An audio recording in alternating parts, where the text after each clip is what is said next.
Lông nè, mặn đã rồi chả, trời ơi đống lông nè, thấy chưa? Quá trời lông luôn. Ít eo nè. Chưa gì bấm lông đầy ra rồi. Một đống lông nha. Đó, thấy không? Bận một đống lông mà trả cho người ta.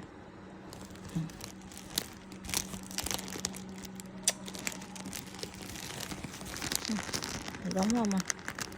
Đó. Ít eo.